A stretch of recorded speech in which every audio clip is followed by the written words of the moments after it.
This is an excerpt from a much longer story entitled My Fat Tuesdays. During Mate de Grasso in Vicenza, all the inhabitants wore expensive Italian shoes. All the women wore fur coats. The men wore fine suits. Olive green was in style while I was there, so everyone wore olive green. Next season, they would all have purchased equally fine clothing in a different color. The patrician couples strolled down the Corso Andrea Palladio, each with a well-scrubbed, well-behaved, singleton child holding their hand. The child was dressed as a clown, or a dog, or a kitty cat, or a princess. Each child held a sack filled with candy as they visited the shopkeepers along the Corso. The evening was warm, and the light from the Veneto sunset tinged the handsome, well-proportioned buildings the color of Campari. Contrapunctally, I saw three thin men dressed in nuns' habits sitting on the edge of a fountain. One held the string of a yellow balloon. They looked at me and smiled wanly. I didn't speak their language, so I only smiled back.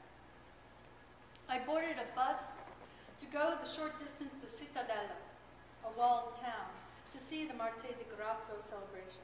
It was festival time, but also commute hour, so the bus was packed, and I had to stand. As the bus took on more and more and more passengers, my arms were tightly pinned to my sides by the crowd like an iridescent beetle in a glass display box. I couldn't move even half an inch. As it happened, I was completely surrounded by men all close to me in age. In less than the time it took for the bus to set into motion, someone cupped my ass and pressed his fingers into my cunt through my blue jeans. I gasped with a sudden urge to leave my body, but my violator's inescapable physical presence would not permit this. He kept me there, pinned and claustrophobic with his insistent pressure.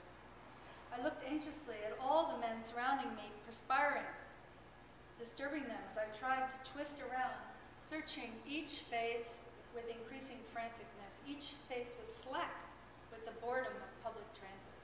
I couldn't detect any reaction, any trace of a reaction from any of the possible perpetrators. About 8 men seemed to be close enough, and all fell under the moist cloud of my suspicion.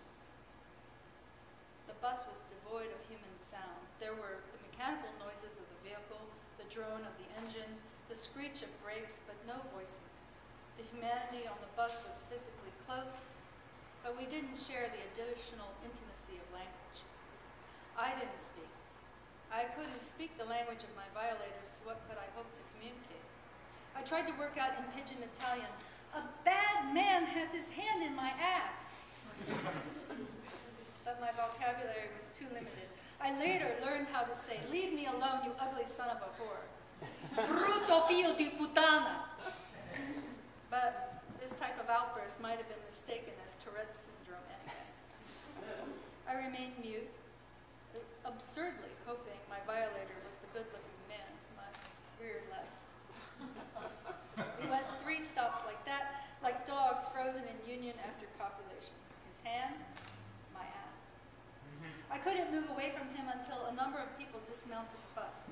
Perhaps he dismounted himself. I never knew who he was. Not a smirk, not a nod, not a furtive glance gave him up. I can think of him detachedly now. I remember the loss of control, the strange loss of volition. Arriving in Cittadella, I put on a feathered mask to join the dancing in the street that surrounded the Roman fortifications. My hips undulated to pulsing American rock and roll, echoing off the stone walls in a swelling cacophony. Later, I went to a private party and watched the Italians eat tiny grilled birds. So small, each little life was only one bite.